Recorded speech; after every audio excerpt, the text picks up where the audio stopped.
Hi friends, ನಮಸ್ತೆ ಎಲ್ರಿಗೂ. Manjula recipe Kannada ಚಾನಲ್ಗೆ ಸ್ವಾಗತ. ಇವತ್ತು ನಾನು ಹೋಟೆಲ್ ಸ್ಟೈಲ್ ತರಕಾರಿ ಪಲಾವ್ ಯಾವ ರೀತಿ ಮಾಡೋದು ಅಂತ ಹೇಳ್ಕೊಡ್ತಾ ಇದ್ದೀನಿ.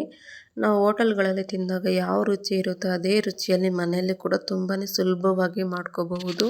ಇವಾಗ ಬನ್ನಿ ಇದನ್ನು ಹೇಗೆ ಮಾಡೋದು ನೋಡೋಣ. ಮೊದಲು ಮಸಾಲೆ ರುಬ್ಕೊಳ್ಳೋದಕ್ಕೆ ಒಂದು ಮಿಕ್ಸಿ ಜಾರ್ಗೆ ಸ್ವಲ್ಪ ಬೆಳ್ಳುಳ್ಳಿ, 8 ಹಸಿಮೆಣಸಿನ್ಕಾಯಿ, ಸ್ವಲ್ಪ ಶುಂಠಿ, ಹಾಗೆ ಸ್ವಲ್ಪ ಫ್ರೆಶ್ ಆಗಿರೋ ತೆಂಗಿನಕಾಯಿ ಹಾಕ್ಕೊಳ್ತಾ ಇದ್ದೀನಿ. ಹಾಗೆ 1 ಗಡ್ಡೆ ಈರುಳ್ಳಿ, 1 ಹಿಡಿಯಾಗಷ್ಟು ಪುದೀನ ಸೊಪ್ಪು, 1 ಹಿಡಿಯಾಗಷ್ಟು ಕೊತ್ತಂಬರಿ ಸೊಪ್ಪು ಹಾಕ್ಕೊಳ್ತಾ ಇದ್ದೀನಿ. ಸ್ವಲ್ಪ ನೀರು ಸೇರಿಸ್ಕೊಂಡು ಆದಷ್ಟು ಸ್ಮೂತಾಗಿ ರುಬ್ಕೋಬೇಕು. ಕಾಯಿ ಹಾಕಿರೋದ್ರಿಂದ ತುಂಬಾ ಚೆನ್ನಾಗಿರುತ್ತೆ. ಇವಾಗ ಒಂದು ಕುಕ್ಕರ್ಗೆ 3 ರಿಂದ 4 ಟೇಬಲ್ ಸ್ಪೂನ್ ಆಗೋಷ್ಟು ಎಣ್ಣೆ ಹಾಕ್ಕೊಂಡಿದ್ದೀನಿ. ಎಣ್ಣೆ ಸ್ವಲ್ಪ ಬಿಸಿ ಆದಮೇಲೆ ಪಲಾವ್ ಸ್ಪೈಸಸ್ ಹಾಕ್ಕೊಳ್ತಾ ಇದ್ದೀನಿ. ಇದು ಸ್ವಲ್ಪ ಫ್ರೈ ಆದಮೇಲೆ 1 ಗಡ್ಡೆ ಈರುಳ್ಳಿ ಈ ರೀತಿ ಕಟ್ ಮಾಡಿ ಹಾಕ್ಕೊಳ್ತಾ ಇದ್ದೀನಿ. ಈರುಳ್ಳಿ ಸ್ವಲ್ಪ ಸಾಫ್ಟ್ ಆಗಬೇಕು, ಅಲ್ಲಿ ತನಕ ಚೆನ್ನಾಗಿ ಫ್ರೈ ಮಾಡ್ಕೊಳ್ಳಿ. ನೀವಿಲ್ಲಿ ನೋಡ್ತಾ ಇರ್ಬೋದು, ಈರುಳ್ಳಿ ಎಲ್ಲ ಸ್ವಲ್ಪ ಚೆನ್ನಾಗಿ ಫ್ರೈ ಆಗಿದೆ. ಈ ರೀತಿ ಫ್ರೈ ಆಗಬೇಕು. ಇವಾಗ ಇದಕ್ಕೆ ಮೀಡಿಯಮ್ ಸೈಜ್ದು 1 ಟೊಮೊಟೊ ಈ ರೀತಿ ಕಟ್ ಮಾಡಿಬಿಟ್ಟು ಹಾಕ್ಕೊಳ್ತಾ ಇದ್ದೀನಿ.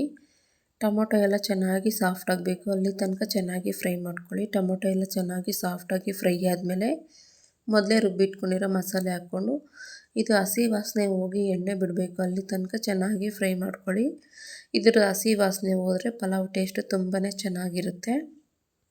ಇದನ್ನು 1-2 ನಿಮಿಷದವರೆಗೂ ಚೆನ್ನಾಗಿ ಫ್ರೈ ಮಾಡ್ಕೊಂಡಿದ್ದಾಯಿತು. ಇವಾಗ ಇಲ್ಲಿ ನಾನು ತರಕಾರಿ ಬಟಾಣಿ, ಕ್ಯಾರೆಟು, ಬೀನ್ಸು ಮತ್ತು ಗೋಬಿ ತೊಗೊಂಡಿದ್ದೀನಿ. ಇದನ್ನು ಹಾಕ್ಕೊಳ್ತಾ ಇದ್ದೀನಿ. ನಿಮ್ಗೆ ಯಾವ ತರಕಾರಿ ಇಷ್ಟ ಆಗುತ್ತೆ ತರಕಾರಿನೇ ಸೇರಿಸ್ಕೊಂಡು ಮಾಡ್ಕೋಬಹುದು. ಇವಾಗ ಇದನ್ನು 5 ನಿಮಿಷದವರೆಗೂ ಚೆನ್ನಾಗಿ ಫ್ರೈ ಮಾಡ್ಕೋಬೇಕು. ಈ ರೀತಿ ತರಕಾರಿ ಎಲ್ಲ ಚೆನ್ನಾಗಿ ಫ್ರೈ ಮಾಡ್ಕೊಳ್ಳೋವಾಗಲೇ ನಾನು ರುಚಿಗೆ ಎಷ್ಟು ಬೇಕಷ್ಟು ಉಪ್ಪು ಸೇರಿಸ್ಕೊಂಡು ಫ್ರೈ ಮಾಡ್ಕೊಳ್ತೀನಿ. ಈ ರೀತಿ ಉಪ್ಪು ಸೇರಿಸೋದ್ರಿಂದ ತರಕಾರಿ ಎಲ್ಲ ಚೆನ್ನಾಗಿ ಬೇಗನೆ ಫ್ರೈ ಆಗುತ್ತೆ. ನೀವಿಲ್ಲಿ ನೋಡ್ತಾ ಇರ್ಬೋದು, ತರಕಾರಿ ಎಲ್ಲ ಚೆನ್ನಾಗಿ ಫ್ರೈ ಆಗಿದೆ. ಇವಾಗ ಇದಕ್ಕೆ ನಾನು 1 ಗ್ಲಾಸ್ ಆಗೋಷ್ಟು ಅಕ್ಕಿ ತೊಳೆದುಬಿಟ್ಟು ಹಾಕ್ಕೊಳ್ತಾ ಇದ್ದೀನಿ. ನಾನು ನೆನೆಸಿಲ್ಲ, ಹಾಗೆ ಡೈರೆಕ್ಟಾಗಿ ತೊಳೆದುಬಿಟ್ಟು ಹಾಕ್ಕೊಳ್ತಾ ಇದ್ದೀನಿ. ಈ ರೀತಿ ತರಕಾರಿ ಜೊತೆನೇ 1-2 ನಿಮಿಷದವರೆಗೂ ಚೆನ್ನಾಗಿ ಫ್ರೈ ಮಾಡ್ಕೋಬೇಕು ಅಕ್ಕಿನ. ಈ ರೀತಿ ಫ್ರೈ ಮಾಡೋದ್ರಿಂದ ಉದುರಾಗಿ ಚೆನ್ನಾಗಾಗುತ್ತೆ. ಇವಾಗ ನೀವಿಲ್ಲಿ ನೋಡ್ಬೋದು, ನಾನಿಲ್ಲಿ 3 ನಿಮಿಷದವರೆಗೂ ಚೆನ್ನಾಗಿ ಫ್ರೈ ಮಾಡ್ಕೊಂಡಿದ್ದೀನಿ. ಇನ್ನೂ ನಮ್ಮ ಚಾನಲ್ಗೆ ಸಬ್ಸ್ಕ್ರೈಬ್ ಆಗಿಲ್ಲ ಅಂದರೆ ಪ್ಲೀಸ್ ಒಂದು ಸಬ್ಸ್ಕ್ರೈಬ್ ಆಗಿ ಸಪೋರ್ಟ್ ಮಾಡಿ. ಇವಾಗ ಇದೆಲ್ಲ ಚೆನ್ನಾಗಿ ಫ್ರೈ ಆದಮೇಲೆ ನಾನು ಮೊದಲೇ 1 ಗ್ಲಾಸ್ ರೈಸ್ಗೆ 2 ಗ್ಲಾಸ್ ಆಗೋಷ್ಟು ಬಿಸಿನೀರು ಕಾಯಿಸಿಬಿಟ್ಟು ಹಾಕ್ತಾಯಿದ್ದೀನಿ. ಚೆನ್ನಾಗಿ ಕುದೀತಾ ಇರೋವಂಥ ನೀರು ಹಾಕ್ಕೋಬೇಕು.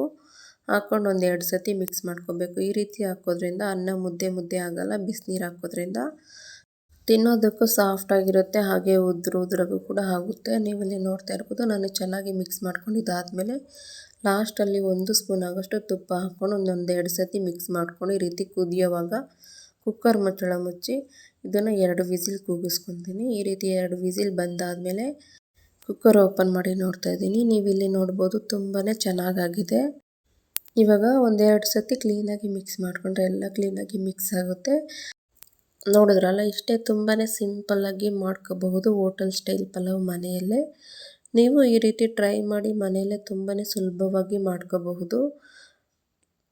ಬಿಸಿ ಬಿಸಿಯಾಗಿ ಹೋಟೆಲ್ ಸ್ಟೈಲ್ ಪಲಾವ್ ರೆಡಿಯಾಗಿದೆ. ಈ ವಿಡಿಯೋ ಏನಾದರೂ ನಿಮ್ಗೆ ಇಷ್ಟ ಆಗಿದರೆ ಪ್ಲೀಸ್ ಒಂದು ಲೈಕ್ ಮಾಡಿ, ನಿಮ್ಮ ಫ್ರೆಂಡ್ಸ್ ಆ್ಯಂಡ್ ಫ್ಯಾಮಿಲಿ ಜೊತೆ ಈ ವಿಡಿಯೋ ಶೇರ್ ಮಾಡಿ. ಇನ್ನೂ ನಮ್ಮ ಚಾನಲ್ಗೆ ಸಬ್ಸ್ಕ್ರೈಬ್ ಆಗಿಲ್ಲ ಅಂದರೆ ಪ್ಲೀಸ್ ಒಂದು ಸಬ್ಸ್ಕ್ರೈಬ್ ಆಗಿ ಸಪೋರ್ಟ್ ಮಾಡಿ. ನಿಮ್ಮ ಅನಿಸಿಕೆ ಅಭಿಪ್ರಾಯ ಕೂಡ ಕಮೆಂಟ್ ಮಾಡಿ. ಧನ್ಯವಾದಗಳು. Thank you for watching.